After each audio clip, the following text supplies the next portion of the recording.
We were spared a wet track at Sebring, but tonight it looks a lot more likely that our drivers will be singing in the rain. Get out your umbrellas and ponchos and do your best to stay dry as we get ready to watch round 7 of the Porsche Owners Club Series. And you'll see it all live here on the Global SimRacing Channel. I am Joe Peak, and with me in the booth is IMSA driver Michael Johnson. Behind the scenes is our director Daniel Costello, and he's using cameras provided by Dougie Beard. Suzuka has been more closely associated with open wheels, so in case you're not familiar, let's check it out with our track guide.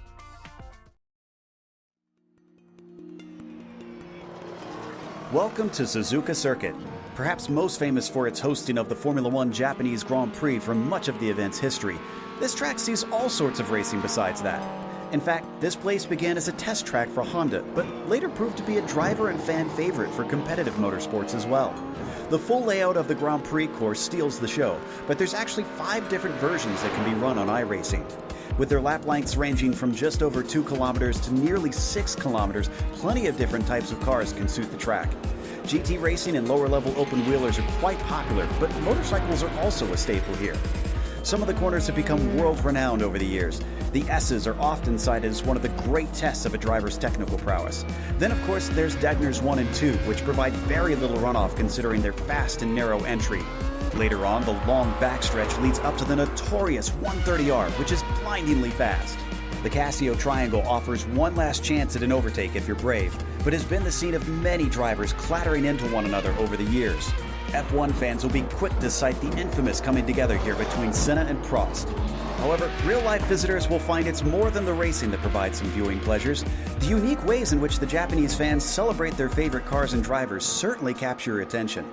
But it's no wonder they're such fanatics, because who wouldn't be with one of the world's greatest tracks right in your backyard?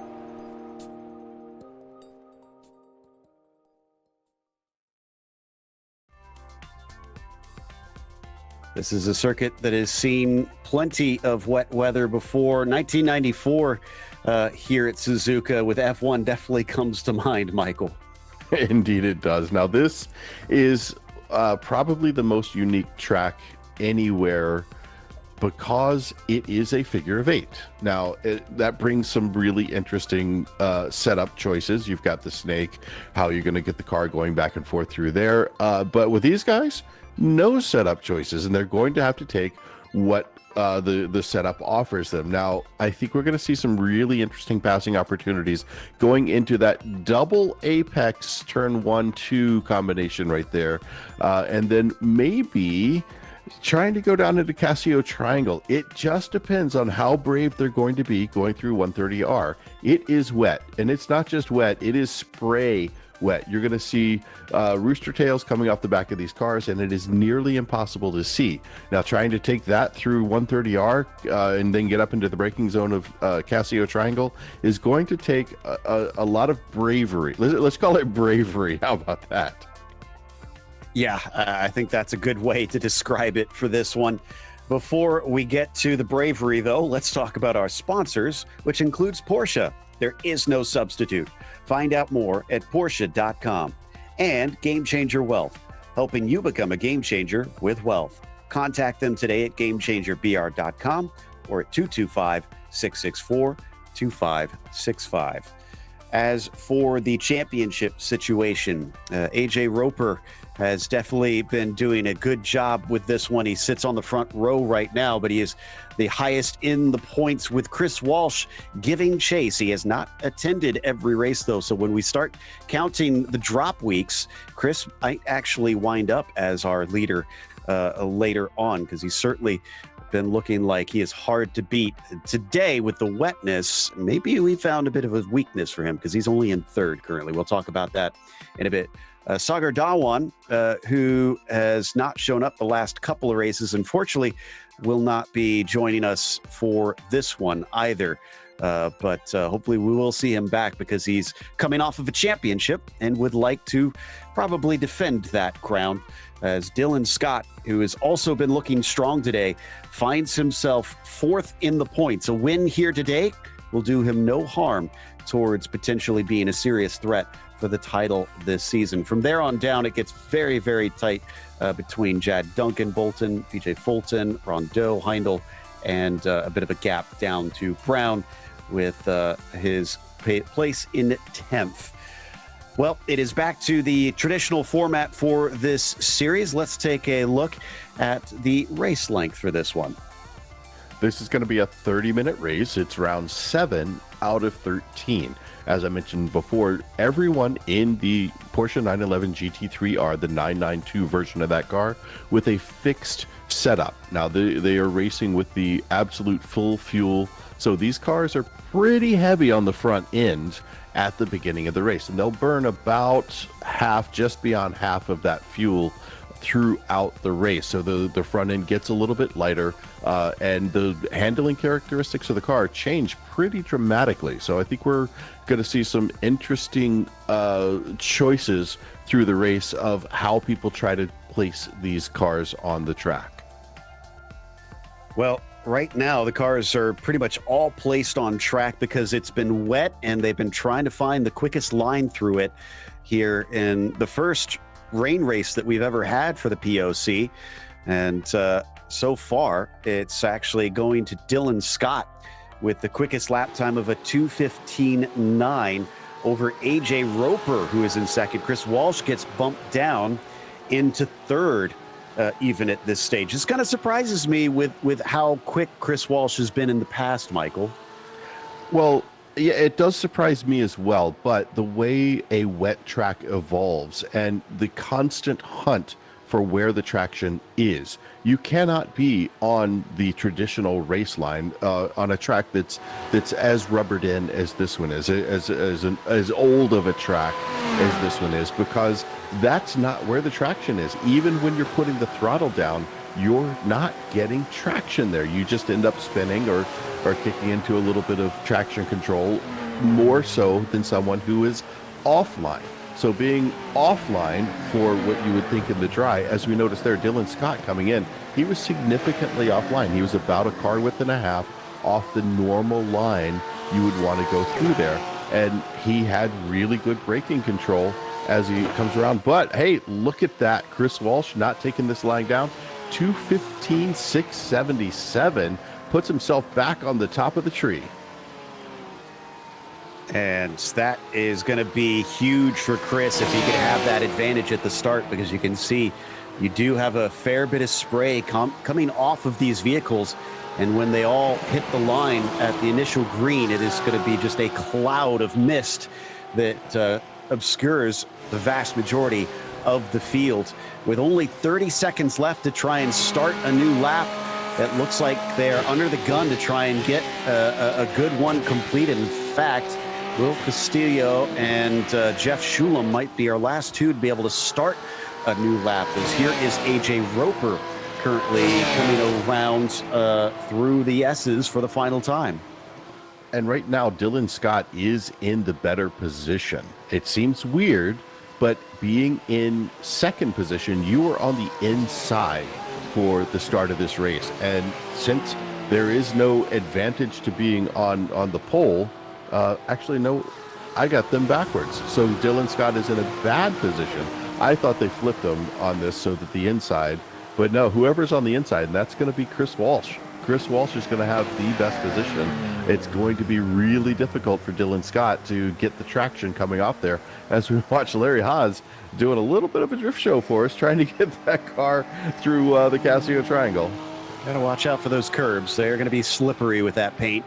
Larry's not going to complete his final lap. That means Jad Duncan is the next one, sitting in 6th place. Jad has gotten 3 podiums, including a win in the first round, but hasn't seen himself on the podium since round 4 of the season. This is round 7 right now. He kind of needs a good result at this stage.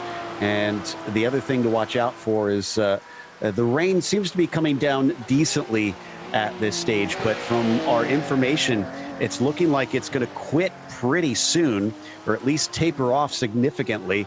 And that means that we could see the track dry. In fact, you can see the line kind of looking like it's drying up a bit there out of the final corner.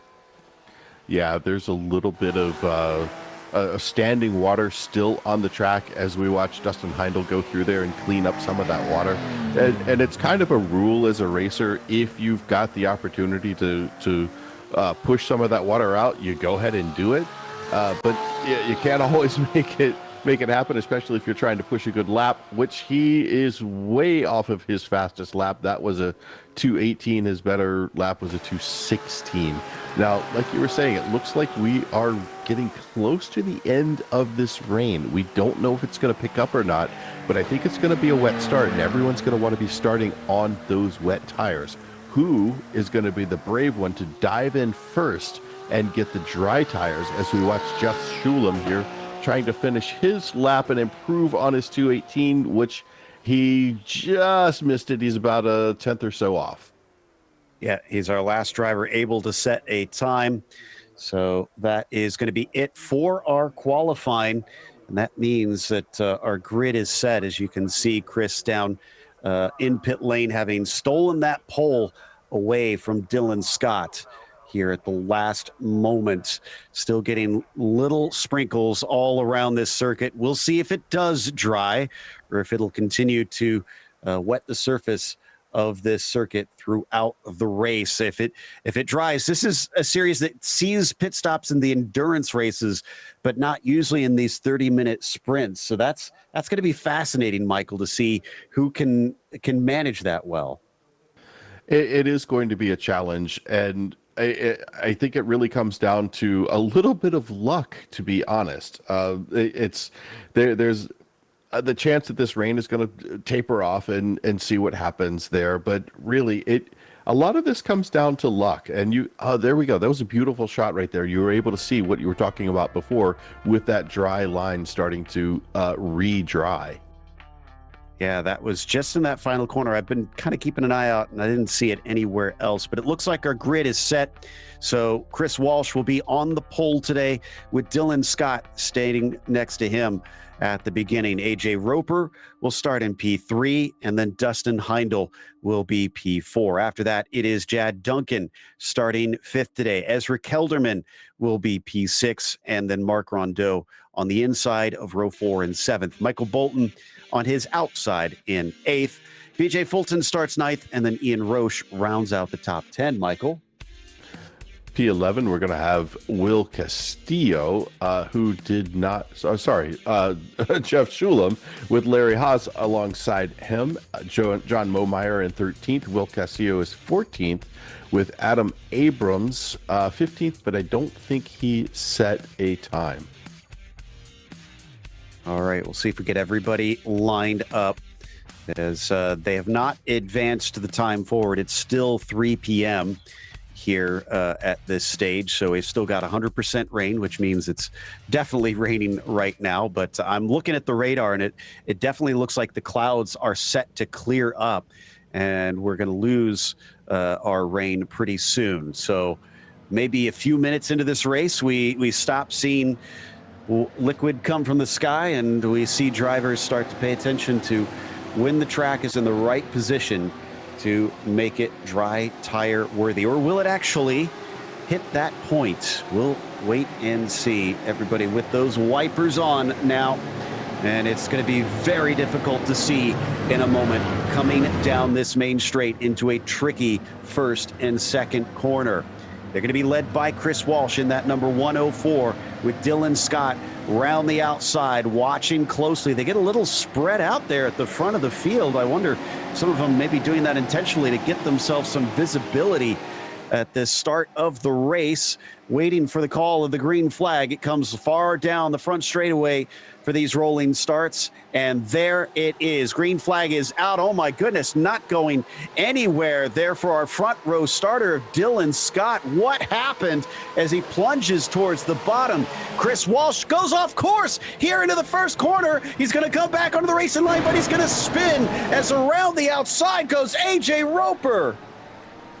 Wow, what a start. I always call it liquid sunshine because I love racing in the rain, but I think I see about 5 cars now who are not enjoying racing in the rain, because that was one heck of a start. With what a way to start this race. But of course, this now goes into a full course yellow. There were enough points in that first lap, turns it into an automatic full course yellow. Exactly. For those that haven't been around this season, they've got a new rule in where there's an automated system. If there are enough incidents accrued on the first lap, then they'll throw that yellow flag, and that's with everybody combined. And I kind of expected that. As soon as I saw Chris spin in front of the field, I thought, oh no, this is going to collect a lot of cars. But what this does do is it means that now AJ Roper gets to restart from the front. And how about Dustin Heindel? We haven't seen him this high up before. Yeah, this is a good position for Dustin to be in. I'm sure he's pretty happy to be up there. I'm not sure if he's happy about the circumstances to get him there, but Ezra Kelderman is in P3. BJ Fulton all the way up to P4. He was able to get around Michael Bolton on the start there. And now, so that's going to be P5 for Bolton with Ian Roche next to him. This is going to be a little bit of a shakeup, and it'll be interesting to see how Chris Walsh is able to recover after that and then work his way back through the field. If you remember back to the very first race of this season, Chris had an incident or had some trouble early on, and that's what allowed Jad Duncan to get out in front and just stay out there. And surprisingly, Chris was having difficulty getting through traffic. He's normally very good at traffic. Yeah, and Chris is going to have to try and pass a lot of cars here, but this caution does help him out significantly. And anybody who was involved in the accident is going to have sort of a free pass here to get a spare car. And they're trying to catch up to the pace car. Oh, I was just going to say, hopefully we have no accidents as they try and find it out there. And everybody had to brake very late there as we rode on board with, that was not Dustin Heindel, that was Ezra Kelderman, who just about made contact with Dustin. So they'll get back into the correct order as the pace car now picks them up. Yeah, Jad Duncan is one of those taking the dive down into pit lane to get an extra car or get a spare car. Or maybe he got a penalty. That could be the case as well, because he did not pick up his spare car. Here as we see him coming out of pit lane there, and right behind him is Mark Rondeau, who may have also gotten a drive-through, although I'm not sure the grass is normally the place to catch some grip, but with the track this wet, it could be better. I think it was a spare car for Rondeau. I saw him stop into his pit stall. It takes you no time to take the spare car, so quickly in and out. And back we go. The good news is they do try to limit the laps under caution, because this is a long circuit, and they always try to make them as few laps as possible behind the pace car, because the point of this is to simply make sure that everybody is able to catch up, and nobody's disadvantaged by an accident happening and splitting the field apart here at the beginning of races. So, but the unfortunate thing is now they've got to deal with that spray all over again, this time with at least a single file restart. Yeah, let's take a look at the replay here of the opening, and I'm sure the spray had a little something to do with this, the people not being able to see it. It looked like, yeah, like you were saying, I think there was a little bit of a sleeping moment there. Oh, yeah, he got into Chris. That might be a penalty post-race when they review it. Look at that, 4 wide briefly. Is that Fulton actually running into somebody for a second? That was wild stuff. Yeah, lots of contact all through there. Wow, that was pretty crazy. That was a ton of contact, and trying to race in the rain is challenging. But again, I love it. I absolutely love racing in the rain. I've passed out of class cars in the rain because I switched to slicks at the right point. So yeah, sometimes it's a blast.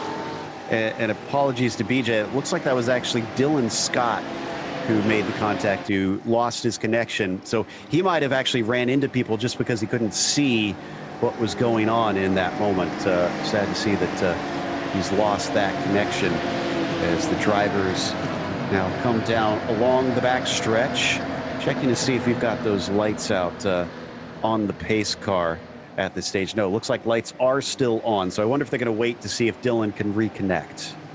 Yeah, that may be. It looks like Dylan is still sitting in pit lane. He's been there for quite a while. This may be a towing situation too. because when you lose that connection like that, and these guys, everybody's really nice, everybody likes each other, so they will try to make it helpful to somebody who's got a bad internet connection or something to be able to rejoin this race. Now, I'm seeing the sun come out a little bit here. Has it actually stopped raining? Obviously, it's still very wet on track, but I'm checking to see if we've got actually any precipitation. Unfortunately, in the virtual world, we can't just stick our hand out the door like you could at the real track. It looks like the rain has actually stopped. Hey, Michael Bolton gets a fast lap. Oh, Larry Haas has the fast lap. Congratulations. Oh, sorry, John Momeyer now has it. But yeah, I think the rain itself has stopped, and the track is going to be wet, but not getting wetter unless this rain picks back up again. Good news here, though. Dylan Scott is now moving. You can see him in the upper left side of the picture there. I don't know if they're going to let him get his lap back. He looks like he's going to try to work his way through the field here, though. So any luck, he'll be able to catch up and get his lap back.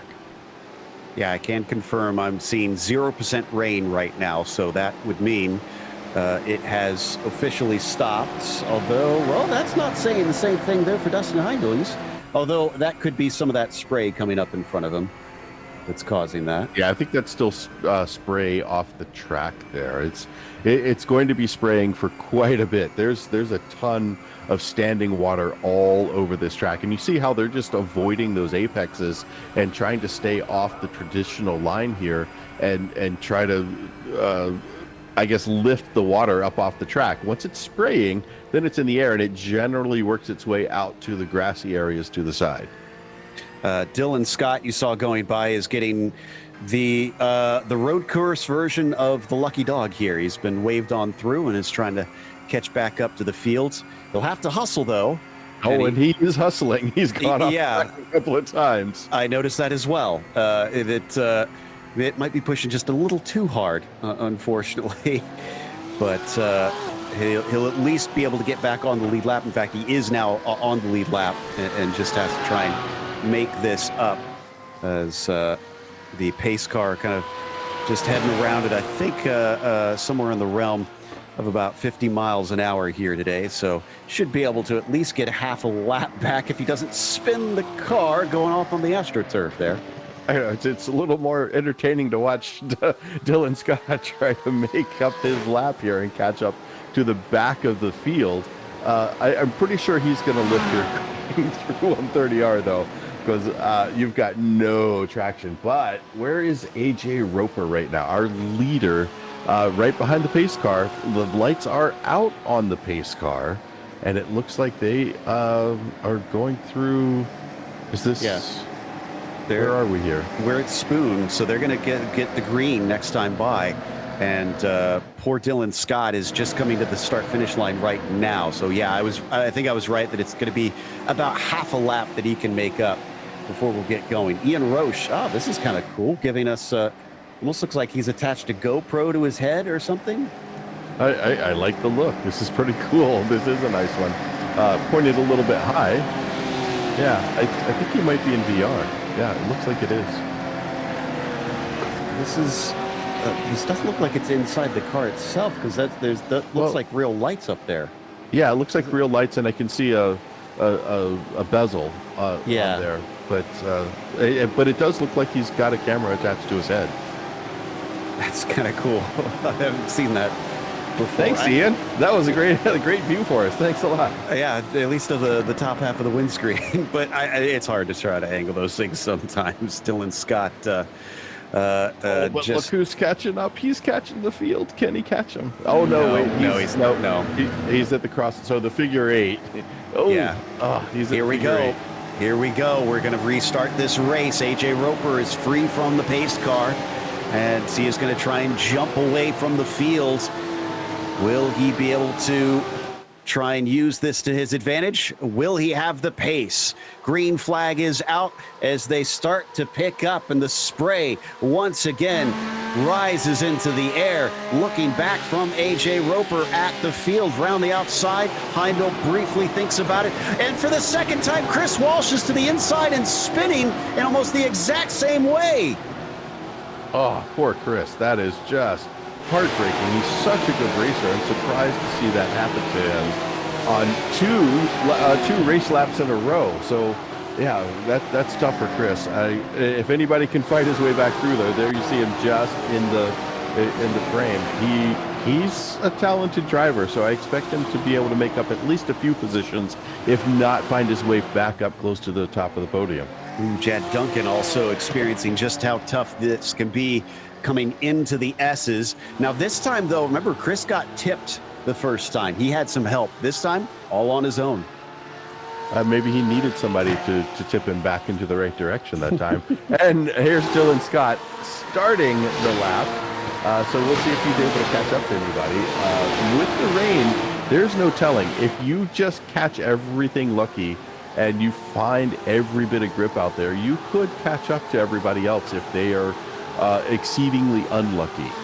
Well, and if he nails the call right, if we get to a condition where it's dry enough that he could put on slick tires, that could get him a jump that could put him back up to the front. But right now that's held by AJ Roper as we check out Ian Roche back here trying to catch Michael Bolton. Oh no, he's around, and there he just went by us. He falls well down the order. He has a bit of a sketchy rejoin beside Shulam, but thankfully no contact. Dustin Heindel is now the leader of this race. How many leaders of the race have we had so far? I think it was Chris Walsh, and then I don't know if AJ was immediately the leader after that or if he inherited it. Oh, that's right, because we had Dylan Scott, who had a bad start, just missed his start and fell way back. So I was thinking maybe Dylan had taken it briefly, but no, I think, yeah, this will be our third in 3 racing laps. Dustin has never had a podium here in the POC, so he is looking to try and break that in the best way possible as we get a look at what happened with AJ. This is up through Spoon, and he touches the curb, and that you don't want to do when it's still fully wet. Yeah, those curbs, they're just way too slippery to put the wheels on out there. Even with the rain tires, once you hit that curb, you're going to lose traction. And I've noticed a time or two trying to put power down in iRacing when I have one wheel on the curb. The wheel with traction has a little more, and it's enough to make that car wiggly. But that was just unfortunate for him there, getting a little bit too far out and catching that curbing. Castillo, unfortunately, spinning out through turn 1. Also, I think from the curb, he carries on in 9th place. I get the sense this race is going to be won by he who makes the fewest mistakes today. Indeed it is. That's going to look back towards that very first race where we saw Jad Duncan be able to take the win because he just didn't make any mistakes in that race. This race, a little bit different for Jad, sitting down in P13 right now with Dylan Scott behind him and Chris Walsh in front of him. But look at Dylan Scott. He is catching the field. He's actually catching the field. Now that also needs to take into account there's a 38-second gap from Chris Walsh up to Mark Rondeau. So Chris being in P12, Dylan Scott 13th, and Jad Duncan 14th. Oh, but Chris is slow. Yeah, Chris is very slow. Or maybe this is the case that Dylan Scott has so much practice going fast because he's got an extra lap on everybody trying to catch up to him that he's got the groove. So Chris went into pit lane. I wonder if he tried putting on dries. I think that he took a gamble, this is way too early. I mean, look at that track. And it's not paying off. He is creeping around this circuit. Yeah, I think he's hoping for the best. He's hoping he's not going to lose that, 25, 35, actually probably close to 40 seconds of time off of the leaders when they have to dive in. And then he'll be on rubbered in or scrubbed in slick tires when that happens. That's quite the gamble, but it was one he kind of had to take. Checking back in with Ian Roche. He has been locked into battle with Michael Bolton pretty much since this restart. And the guy's been filling his mirrors, or at least what he can see through the spray, but hasn't been able to make his way past yet. Yeah. Now, I wonder, thinking about the tire change, so both Chad Duncan and Chris Walsh are on slicks. When I look at the info we have here, both of them are in fact on slicks. Was that intentional, or did they go in when they got their spare car and it defaulted to having the slick tires on there, so they're kind of stuck with it? I didn't think about that, and that is an absolute nightmare scenario. Is Rondeau going to go side by side with Larry Haas down through the Degners? They're actually going to bang doors. Nobody spins out. Brilliant job by the pair of them to handle that situation. Larry, though, will fend off the 11. Yeah, it looks like Larry Haas able to hold on to his position.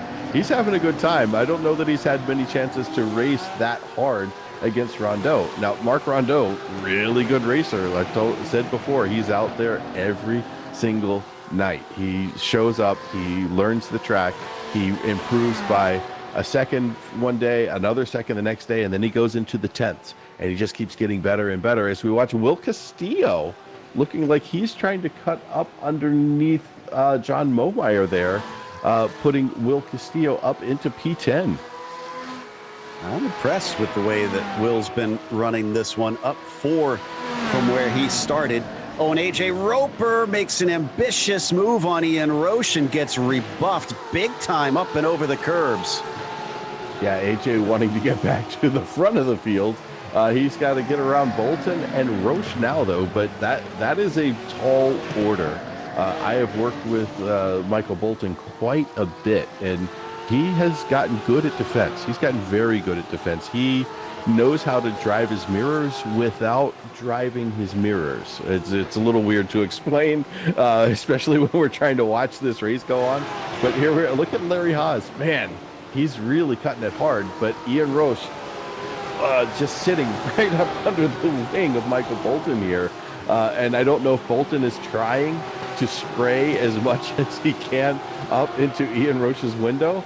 But Ian Roche taking another look there, wanting to get down inside. He's not playing the game that Bolton wants him to play. Now there's the view and just how little you can see. The rain light, thankfully, helping you a little bit, but he's going to go wide, off into the gravel. Car stays pointed forward, thankfully, and he gets it going, but he's going to lose a lot of pace now that he's got to get that dirt and mud off the tires. Ahead of them, that was BJ Fulton that you saw that was leading this train. Yeah, and that is a race we have seen quite a bit. BJ Fulton against Michael Bolton. These two generally qualify right next to each other, maybe a car between them, and by the end of the race, they are hammer and tongs, nose to tail, right up with each other. So I expect to see a lot out of those two over the next about 11 minutes. Dustin Heindel leads Ezra Kelderman by about a second right now, but they're leaving behind BJ Fulton, about 4 seconds down there. They say that rain is the great equalizer, and I'd say right now, Dustin Heindel maybe had a little bit of hidden talent. Indeed. I remember racing with Dustin when he first joined, and I was impressed with his ability to not oversteer and overdrive and overpedal the car. He did exactly what was necessary, and right now he's sitting out front by about a second and a quarter, able to hold on to that lead with Ezra Kelderman right behind him, but still a good distance back at about a second. Well, all the off tracks, unfortunately, means that with the incident limit being at 17, Chris Walsh and Chad Duncan have both had to serve those. Neither of them have given up on these dry tires, though. So they may not even be aware. They may just be wondering why in the world the car is so slippery. But regardless, why are all these people driving around me? Exactly. I mean, I would have thought by this point that either of them would have tried to salvage something of it and just come back in for wets, because they're just going to continue to drop tons and tons of time. In Roche now, who is still trying to catch back up to, well, actually AJ Roper, because Michael Bolton was almost passed by him. This time off track, both for BJ Fulton and for Ian Roche. Meanwhile, AJ Roper almost gets to the inside of Michael Bolton down at a Degner 2. They all stay in the order they were. I don't know how. That was a really good heads-up driving from all four of those drivers. As, AJ trying to get his nose up under there. He had the better traction moment, but it looks like a little more speed was the helper there for Michael Bolton. Now look at Roper getting up to the inside as we come into Spoon. I don't know if that was contact or not, but that was really close to it. Now, can they get the power down coming out of here? Bolton, a little bit of a disadvantage. I don't know what's going on there. He's not able to really put the power down quite as well as AJ Roper is. And Roper's got an opportunity. Too wide in the wet through 130 yard. Does he dare? No, he doesn't. Thank goodness for that. And as they exit the corner, last time he braked deep and trying to make a move on Ian Roche. He's talking about deep braking. Yeah. Wow. And he has got it figured out in comparison to his rivals. Chops off the nose of Michael Bolton. He says, see you later. I am off to catch up to AJ. Yeah, being offline there really helped AJ Roper. Michael Bolton went left back to the traditional line and was trying to brake in that really wet rubber. There was just no traction out there. So Michael Bolton hopefully was able to watch there and take a little moment to learn what was going on. That's our former leader. That's Dustin Heindel. Something's happened, and he's dropping down to third, as it looks like BJ is going to be able to get by. AJ is going to try to look underneath as well. Doesn't quite make it work. He's going to try to hang tough, and they're going to come together. Both of them go off track. There goes all that hard work for AJ Roper again. Roche and Bolton bump up to, actually, it looks like third and fourth. In third, Roche is in fourth. BJ Fulton taking possession of P2. Now, here we are with Dustin Heindel. No rear wing. Now, in the rain, no rear wing. That car is going to be a handful to drive. Meanwhile, out front, with a good 6-second gap, is Ezra Kelderman. And that was a self-spin by Dustin, sending it into turn 1 and 2. As we watch the spray come off of Ian Roche coming through the hairpin. Amazing that AJ's still in this one. BJ having gained a ton of spots here recently the last couple laps and putting himself into P2. And here they go again. Around him. Yep. Looks like he's, no! Ian Roche really going super well. That's at Spoon. And yeah, that's fortunate. There's a lot of runoff there, but we're going to take a look back here. Mark Rondeau on Jeff Shulam. Now, I love Shulam's paint job here. That livery is amazing. He had a guy do that for him. If anybody wants to have a similar livery, I'm sure he'd be happy to give you the info. It definitely looks really cool. I guess it's appropriate that we saw Ian Roche maybe bite off a little more than he could chew down into Spoon, but Jeff Shulam gonna see if he can fend off the car of Mark Rondeau by going to the inside down into the triangle, and he's going to successfully hold him off for now. This is for the 7th position between the pair of them. So up into the mid-pack, there's definitely a difference in points. Once you get to 10th on down, everybody scores the same amount of points. AJ Roper getting very close and not afraid to race tightly there with Michael Bolton. Yeah, he's been trying to stick his nose in there a couple of times. Bolton went defensive going into turn 1 and found that he had the better traction and was able to open that up. But through the mid-corner, it looks like AJ Roper just has a better feel for the car right now. Meanwhile, just up from there, they are, as a pair, really closing it up on BJ Fulton. The gap is down quite a bit now. It is about half a second. So we're about to see a really good three-way battle for P2, while Ezra Kelderman is like, yeah, you guys keep battling. It's opened up to about 6.5 seconds for him. Yeah, I've hopped on board on Ezra on my computer just to kind of see if it's raining, since I know he's got nobody in front of him, and I'm not seeing any drops right now. So it's still not coming down, and the track we thought would dry up relatively quick. I guess we just don't have enough cars, and it stayed a pretty wet race all throughout. Yeah, they are trying to clean up this track as we watch AJ Roper try to get his nose in once again. Just can't quite get there. The defense from Michael Bolton is pretty strong, although he did touch the curbing there. Dangerous place to hit it. And now they put the power down once again, coming out of Spoon, heading down to 130R. What's going to happen at this point? I think it's just a hunt for the traction to be able to go fast down this straightaway.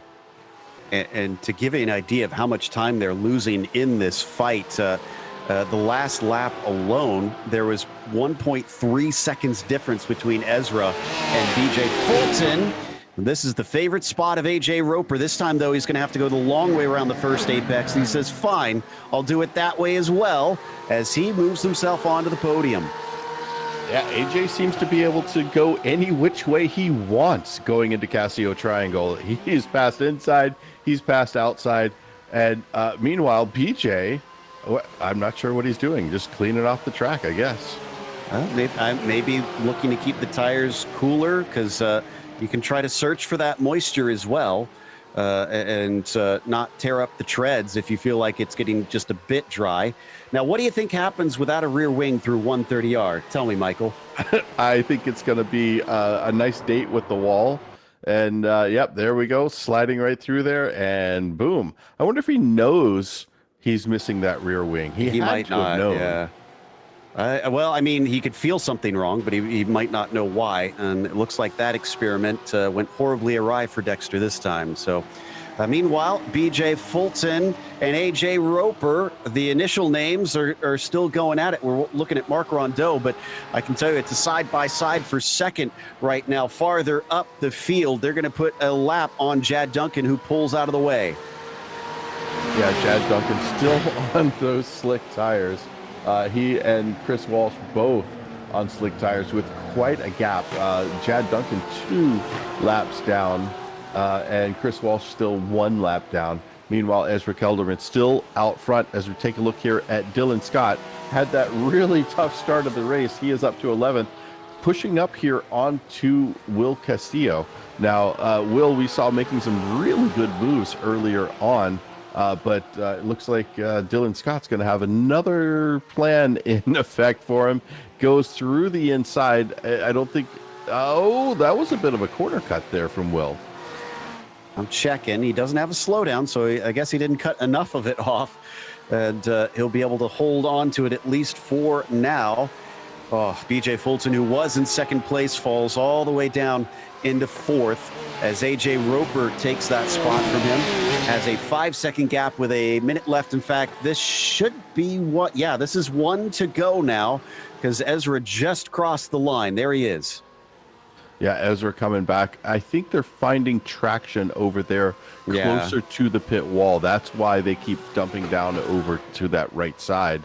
Let's see if these guys do it too. No, AJ's going to hold that left side, and he's even staying on that rubbered in line. Kind of surprising to see that.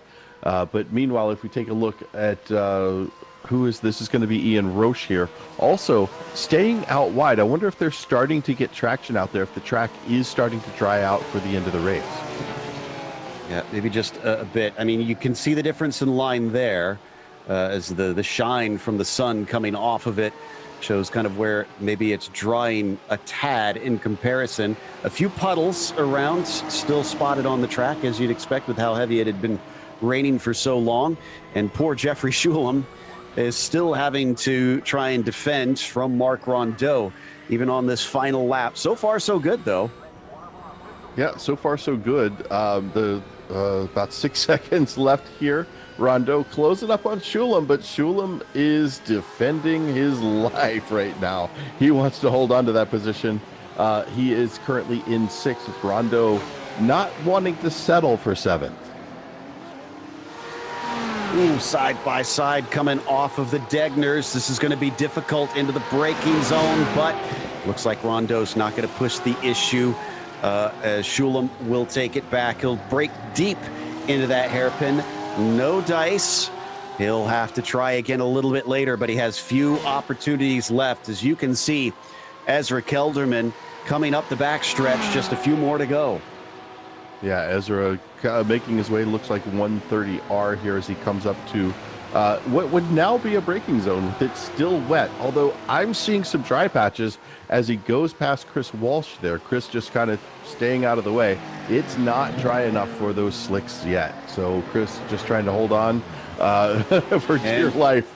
And this is going to be a fantastic win for Ezra Kelderman, who has proven there is some skill in the wet in this number 7 car. AJ Roper is going to squeak through with a second despite a chaotic race for him. And Michael Bolton was in the eye of the storm for much of this one, still gets a podium out of it. Yeah, Bolton pulled up quite a bit of time there at the end. Meanwhile, here we are, Rondeau trying to get the traction on the inside. Can he make that stick? Does Rondeau hold on to it? No, I don't think so.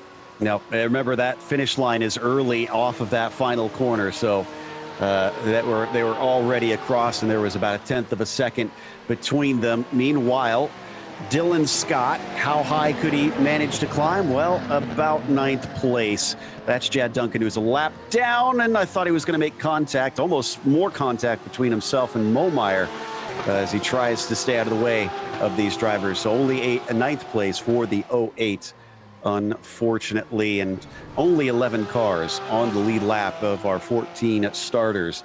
Our first rain race on GSRC and our first rain race for POCs certainly was not shy of excitement.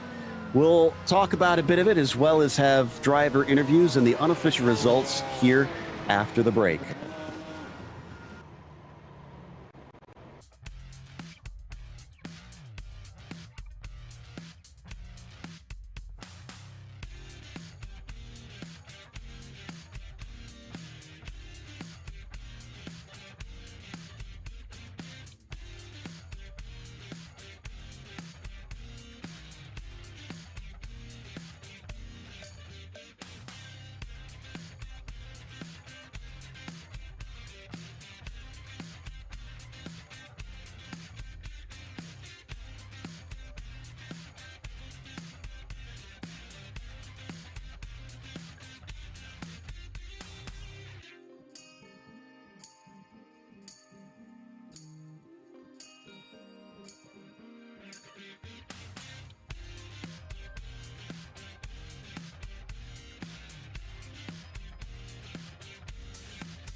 Well, our race at Suzuka for round 7 saw a lot of changes up at the front, but when the dust and the mist settled, it was Ezra Kelderman that came away with the win. And I was watching at the end of the race there. Ezra was not being caught by those behind. It was not a race of slow but steady. It was fast and steady for that number 7 machine. AJ Roper finished second. I'm not sure if he's got any penalties that he needs to be worried about, because remember, he made some contact early on in this race. Michael Bolton gets a 3rd place from 8th today. Then you've got BJ Fulton in P4 and Ian Roche finishing 5th place. Jeffrey Shulam in 6th, pretty much all the way from 3rd down here to 6th place. Drivers all gained 5 spots. Mark Rondeau was 7th as Larry Haas finished P8. And Dylan Scott, who started on the front row, sadly only could collect 9th. And John Momeyer rounds out your top 10. P11 shows Will Castillo had a really good race for Will today. Chris Walsh, unfortunately, a bad race with him and Jad Duncan both somehow getting on slick tires there. Dustin Heindel also had some issues after leading the race for a good bit, and then Adam Abrams was a DNS. That takes us to Ezra Kelderman, who takes the win here today up at the front of a very wet field behind him. Ezra, you managed to put yourself up to the front of the field late in the race there as others had problems, and you find yourself pulling away. What's going through your mind at that moment? I guess I just wondered if I was next. I definitely wasn't. I wasn't the fastest one out there, but yeah, I just kept it together and didn't have some of the early bad luck that some of the other drivers had. So, yeah. Well, I'd say you need to give yourself some credit because, like I was just telling the audience, you were pulling away at the end. You had good pace in the wet here. How much practice have you had in the sim in these wet conditions since this feature was only added a couple weeks ago? Yeah, I've had quite a bit, although I don't know how much it helps because it was in the LMP2 because we did the 12 hours at Sebring and a few of the IMSA races. But all in all, I think what helped was kind of knowing how the wet tires get greasy pretty quick. And when it looks dry, it's not dry. I guess those things translate pretty well into other cars. So the scariest part was probably the last 2 or 3 laps where, the sun was coming out. It looked like it was drying up, but it was actually the hardest to drive at that point. We kept wondering if the track was going to dry during that. We were trying to remember because I was looking through my stats, and I swore that you raced in Motegi earlier on. Is this your first race with the series? This is my second. My first race was at Sebring on the last time. BJ invited me in and joined up because he's on our enduro team, and so yeah, it's been a good start joining kind of mid-season, but it's a fun group and I've had a lot of fun so far. Yeah, I'd say you've made quite the introduction with yourself there, going from 6th to 1st. Well, congratulations on the win, and grab a towel to dry off. All right, thanks so much. Was Ezra Kelderman our victor here today in round 7, as Michael's caught up with AJ Roper, who was up and down the order and all over the place. Indeed, I have AJ Roper, or should I call you Alan McNish, the way you sliced through traffic there at the end? Oh, hey, I don't know, man. I'm not sure who that is, but hopefully it's a good thing. It's a very good thing. Big time Le Mans driver. Every time he's in traffic, he seems to speed up, which kind of what was going on with you there. As you were catching up through the end, you were just like flying through traffic and putting your nose in and finding little spots. It was like you had the magic going on at Casio Triangle. Yeah, I'm not sure. I was finding pace or grip in a lot of the areas. A lot of guys seem to had trouble in braking zones, and I was comfortable. They were still using kind of the dry line, and I didn't find there was enough grip for that, and I could definitely get into the braking zones a little better. So that last about 2 laps before the end, you even did it into Casio Triangle on the dry line going around Michael Bolton. That was a bit of a surprise because I figured, he just learned from you, so he was going to stay on that inside. And you're just like, Buffalo Gal's going around the outside. I don't think it would have worked a few laps earlier, but I'm just glad it kind of stopped. So thoughts on rain? You want more of it, or are you like, no, this was enough? I enjoyed it. I definitely enjoyed it. I thought it was a nice change and experience, but it was fun. So if we have rain for the next one, instead of having a weird big start of the race, you're just going to lead it from the green flag, right? Oh, I don't know about that. I was pretty impressed. Dustin put up a pretty good lap. Chris, those guys were pretty quick. It's just circumstances played in my favor. Indeed, they did. Just all up and down the field. I think you held almost every position in this race. You were on every step of the tree, up and down. So great race. Anybody you want to thank today? I'd like to thank my wife for all her love and support, and really appreciate you guys and GSRC and the Porsche Owners Club. It's great place to be and have some fun. Well, thanks, AJ. Glad to have you here. That was AJ Roper, our second place finisher. And meanwhile, Joe Peak has caught up with Michael Bolton. Indeed, and Michael certainly had a scare at the start to wake him up. You were kind of caught in the real thick of all the accidents that brought out that first yellow. Hey Joe, I'm up. I'm awake. I'm here. What's going on, boys? Yeah, wow, what a race. I've actually been pretty sick this weekend, so I have to give it up to my wife for taking care of me. And I almost didn't even do this race, and I hopped on the sim, and I'm like, you know what? It's raining. It's almost a sign, but I ended up doing it. And P7 quali never felt so good. Well, how was the spray from inside the car? Because, I mean, at that start, you were definitely around a lot of people, and it's usually expected that's where it's going to be some of the worst. Did you have decent visibility? I was terrible. I was loving the caution laps, the yellow flag laps. Those were my favorite laps of the race, honestly. Honestly, it was no visibility, no grip. Didn't do any practice this week, and just been trying to kind of maneuver myself through this race. But P7 to P3, I'll take that. But I was not expecting this at all. Johnson, I know what we're working on next. Indeed, you do.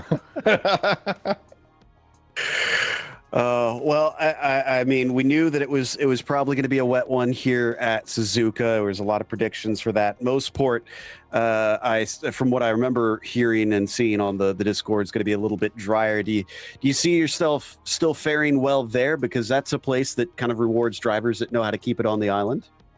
Absolutely. I mean, like in the rain, these tires feel like meatballs. So I think going to a track that we're all familiar with, hopefully it's dry. I think we're gonna have some good pace and have a good result there. Well, best of luck on that. Again, congratulations on the podium. You were definitely around a lot of the battles all race long, so I'd say you earned it. Thank you very much, Joe. It's always good talking to you and Johnson. And huge shout out to my wife, taking care of me this weekend and always being there for me. And Pineapple Grips, Speed Gallery, and of course GSRC. Thank you guys so much. You guys rock. And the POC, thanks for putting this on. Thank you. That was Michael Bolton finishing P3 there today. We're going to close this one out with a big thank you, of course, to the sponsors of this series, including Porsche. There is no substitute. Find out more at Porsche.com, and Game Changer Wealth, helping you become a game changer with wealth. Contact them today at GameChangerBR.com or at 225-664-2565. Thanks to the team as well, Michael, Daniel, and Dougie. Make sure to check out our social media website and merchandise store. And don't forget to subscribe to our YouTube channel so you don't miss a moment. Like we said, Mosport is the one up next, Monday, April 15th, 11 p.m. Eastern, 2 weeks from now. Be sure to check out our other broadcasts as well. And until next time, race clean, race hard. We'll see you on the track.